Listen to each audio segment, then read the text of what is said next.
नमस्कार, मैं जनभक्त शिवम गौतम। मैं जिस तरीके से राजस्थान की राजनीतिक रार आगे बढ़ रही है उससे ऐसा लगता है कि अभी भी ये तय नहीं है कि 17 तारीख जिस दिन को घोषित किया गया है विश्वास मत हासिल करने के लिए, उस दिन अशोक गहलोत अपना विश्वास मत प्रूव कर पाएंगे या नहीं। क्योंकि जिस तरीके की सरगर्मियां आज पूरे दिन देखने को मिल रही हैं कि जयपुर के फेयरमाउंट होटल में, जहाँ पर तमाम विधायकों को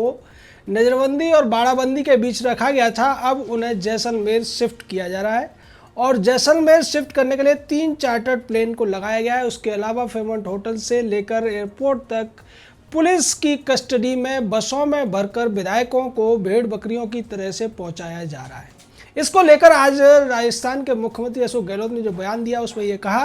कि पहले विधायकों का जो रेट था वो 10 करोड़ और 15 करोड़ की किस्तों में था, लेकिन जब से विश्वास मत की और विशेष सत्र की बात हुई है तब से इनका जो रेट है वो बहुत ज़्यादा बढ़ गया है। इसलिए अब हमें इन्हें संभाल के रखने की ज़रूरत है। और उन्होंने सभी विधायकों को 15 दिन का सामान अपने साथ रखने के लिए कह दिया है। साथ ही साथ आई कार्ड भी साथ रखने हैं। और उनके जो परिजन आ रहे थे फेयरमाउंट होटल में मिलने के लिए, अब उन्हें भी ये कह दिया गया है कि अब ये यहाँ नहीं रहेंगे, जैसलमेर ले जाए जा रहे हैं। लेकिन इसको लेकर भी एक और अंदर खाने खबर ये है कि सारे के सारे विधायक 13 तारीख तक जैसलमेर में ही रहेंगे या फिर बीच में उन्हें कहीं और शिफ्ट किया जा सकता है। क्योंकि जिस तरीके के बयान अशोक गहलोत ने दिए हैं कि विधायकों का रेट बढ़ गया है और उनकी खरीद फरोख्त करने वाले हर जगह घूम रहे हैं, ये बात कहकर अशोक गहलोत ने अपने ही विधायकों के ऊपर, जिनके ऊपर वो दावा कर रहे थे, उनके ऊपर सवालिया निशान खड़ा कर दिया है।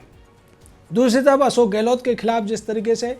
हाई कोर्ट में मायावती पहुंची हुई है, उससे भी वो तिलमिला गए हैं। और उन्होंने एक बयान दिया और ये कहा कि जो 4 टीडीपी के राज्यसभा एमपी थे उनका बीजेपी में जब मर्जर हुआ था तब तो किसी ने कुछ नहीं कहा, लेकिन मैंने 6 बीएसपी के विधायकों को मर्जर कर लिया। अब उस पर बीजेपी सवाल उठा रही है, पहले वाला मर्जर ठीक था, अब वाला मर्जर गलत क्यों हो गया।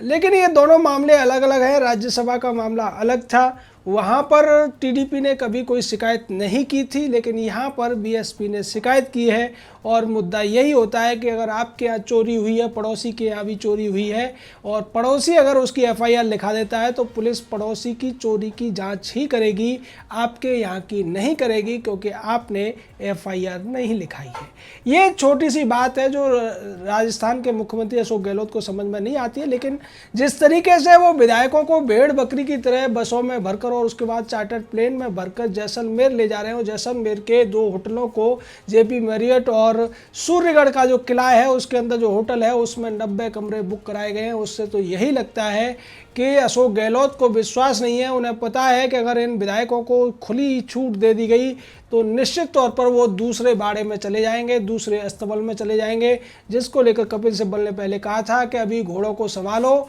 पता चला कि अस्तबल खाली हो गया और तुम केवल घोड़ों के खुरों को गिनते रह गए। तो यहाँ जो स्थिति आज विधायकों की है, जो कि जनप्रतिनिधि होते हैं, सीधे तौर पर ये संविधान का भी मखौल उड़ाने की कोशिश की जा रही है। जनता अपने जनप्रतिनिधि को चुनती है अपनी समस्याओं के लिए, अपना प्रतिनिधित्व करने के लिए, लेकिन यहाँ पर जनता के चुने हुए प्रतिनिधियों को जिस तरीके से गधे घोड़ों की तरीके से अस्तबल में बंद करके रखा जा रहा है, उनको नज़रबंदी बाड़ाबंदी में रखा जा रहा है और बार बार उनके बाड़े भी चेंज किए जा रहे हैं, उससे देखते हुए तो ऐसा लगता है कि अशोक गहलोत को ये पूरा अंदेशा है कि उनकी सरकार गिरने वाली है। अगर ऐसा नहीं होता तो शायद वो फेयरमाउंट होटल जयपुर से अपने विधायकों को जैसलमेर के लिए रवाना नहीं करते। और जो बयान उन्होंने दिया कि इनकी कीमतें बढ़ गई हैं और ज़्यादा बढ़ी हुई कीमतों में ये वो इशारों में ये कहना चाहते थे कि ज़्यादा पैसा देखकर ये विधायक दूसरे खेमे में जा सकते हैं, इसलिए मैं इन्हें बंद करके रख रहा हूँ। वहीं दूसरी तरफ अभी ईद का त्यौहार है, उसके बाद रक्षाबंधन भी आना है और ये सारे के सारे त्यौहार, उसके बाद में जन्माष्टमी का भी त्यौहार आएगा। ये सभी त्यौहार अब इन विधायकों को बाड़ाबंदी के बीच में, यानी कि उस घेरेबंदी के बीच में ही मनाने पड़ेंगे, अपने परिवार से अलग होकर मनाने पड़ेंगे,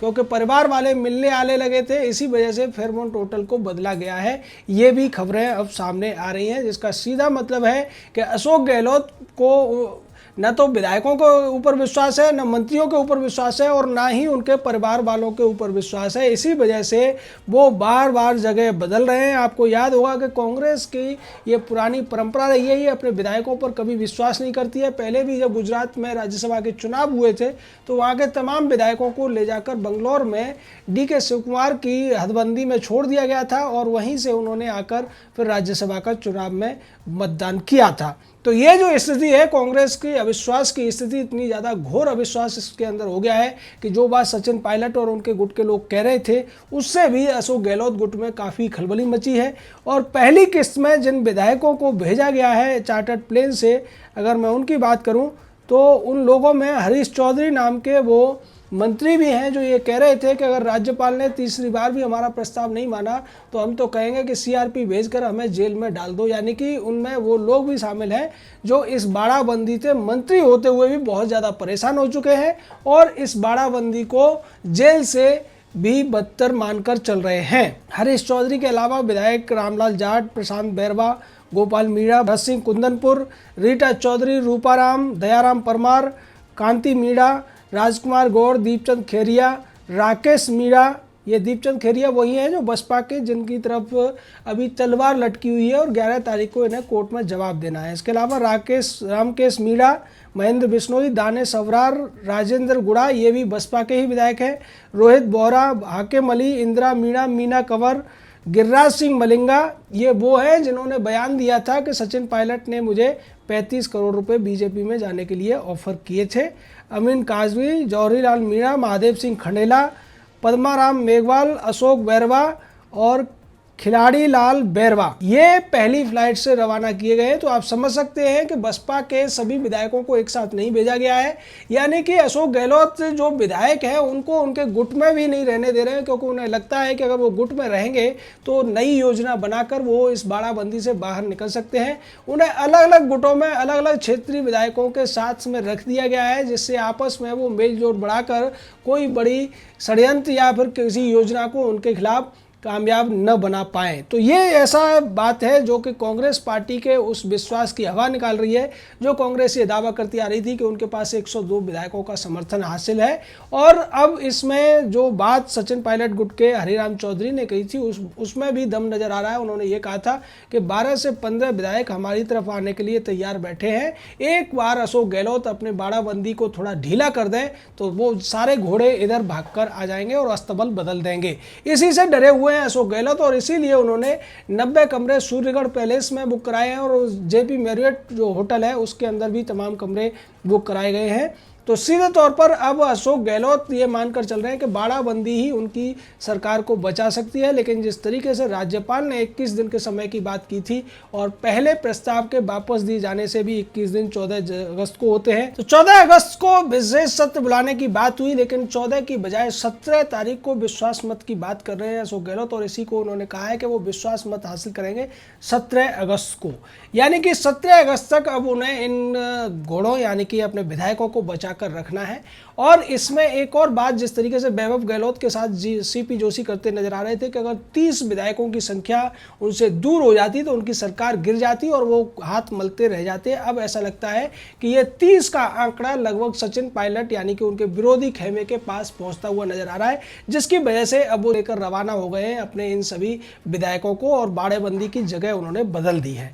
30 में इसलिए कह रहा हूं क्योंकि 23 विधायकों के समर्थन की बात शुरुआत से ही सचिन पायलट गुट की है, जिसमें 4 निर्दलीय हैं और 19 उनके खुद के विधायक हैं। उसके अलावा जो 6 विधायक हैं वो मायावती के हैं, जिनके ऊपर तलवार लटकी हुई है, मर्जर के ऊपर सवाल खड़े हो गए हैं। और ऐसा लगता है जिस तरीके से हाईकोर्ट ने नोटिस जारी किया है CP जोशी को और जो असेंबली के सेक्रेटरी को, उसके बाद ऐसा लगता है उसके साथ साथ इन सभी विधायकों को भी पर्सनली नोटिस जारी किए गए हैं कि अशोक गहलोत को ये चिंता है कि अगर ये 6 विधायक और चले गए तो ये आंकड़ा 29 तक पहुंच जाएगा और उसके बाद 1-2 विधायक इधर उधर होते ही उनकी सरकार बच पाना मुश्किल हो जाएगा। तो इसी मुश्किल से बचने की कोशिश में अब अशोक गहलोत इन सभी विधायकों को लेकर शिफ्ट कर दिया है। उन्होंने 3 चार्टर प्लेन के द्वारा जैसलमेर में और जैसलमेर में 2 होटलों में ठहराने की बात हुई है साथ ही साथ वो अलग अलग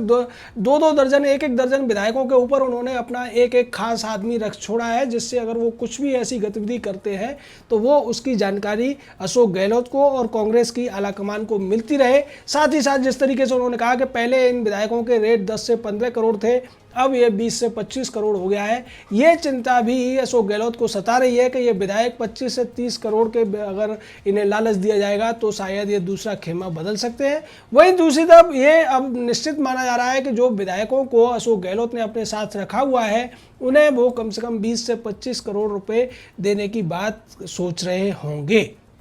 क्योंकि जो बोली उन्होंने लगाई है ये विधायक बाद में मांग कर सकते हैं कि हमारी कीमत इतनी थी और तुमने हमें इतनी कीमत दी है या इतनी कीमत तुम्हें देनी पड़ेगी। तो ये सारी स्थितियां ऐसी है कि अब ईद और रक्षाबंधन मनाने के लिए विधायक मजबूर हैं। होटलों के अंदर जन्माष्टमी मनाने के लिए भी ये होटलों में मजबूर रहेंगे, अपने परिवार से दूर रहना पड़ेगा। और इसको लेकर जिस तरीके के प्रेशर में विधायक चल रहे हैं, जिस तरीके के बयान उनके आ रहे हैं और जिस तरीके की गतिविधियां उनकी हैं, उसको लेकर भी अशोक गहलोत का पूरा खेमा परेशान है, चिंतित है। और उनको ऐसा लग रहा है कि अगर ये मामला ज़्यादा लंबा खिंचता रहेगा तब तक इन विधायकों को इधर उधर सैर सपाटा कराकर या होटलों में घुमाकर या नए नए तरीके से इनको उलझाकर ही बचा जा सकता है। अन्यथा अगर इन विधायकों ने ये कह दिया कि वो अपने परिवार के साथ रहना चाहते हैं और बाद में आकर चुनाव में भाग ले लेंगे, विधानसभा के सत्र में भाग ले लेंगे, वो स्थिति से बचने के लिए अशोक गहलोत इनको बार बार इधर से उधर शिफ्ट कर रहे हैं। और इसी शिफ्टिंग का नतीजा है कि दूसरा खेमा खुश होता हुआ नजर आ रहा है, क्योंकि सचिन पायलट गुट को ये अब इस बात की तसल्ली होगी कि हमने जो कहा था कि विधायक हमारे पास आ सकते हैं, उससे अशोक गहलोत के खेमे में भय का माहौल देखा जा रहा है। जिस तरीके की बातें सीपी जोशी ने की थी, वैभव गहलोत ने की थी और दूसरे तमाम तरीके की जो बातें अभी अशोक गहलोत भी कर रहे हैं, और वो ये कह रहे हैं कि टीडीपी के 4 राज्यसभा एमपी का जो मर्जर था भाजपा में अगर उचित है तो हमारे यहाँ कांग्रेस का मर्जर उचित क्यों नहीं है। उन्हें ये डर सता रहा है कि अगर ये 6 एमएलए जिन्हें उन्होंने अब कांग्रेस का एमएलए घोषित कर रखा है वो वापस बीएसपी में चले जाते हैं और बीएसपी पहले ही अपना व्हिप जारी कर चुकी है, तो वैसी स्थिति में उनके लिए बहुमत के आंकड़े को छू पाना बेहद मुश्किल हो जाएगा और वैसी स्थिति में उन्हें इस्तीफा देना ही पड़ेगा। जय हिंद, जय भारत।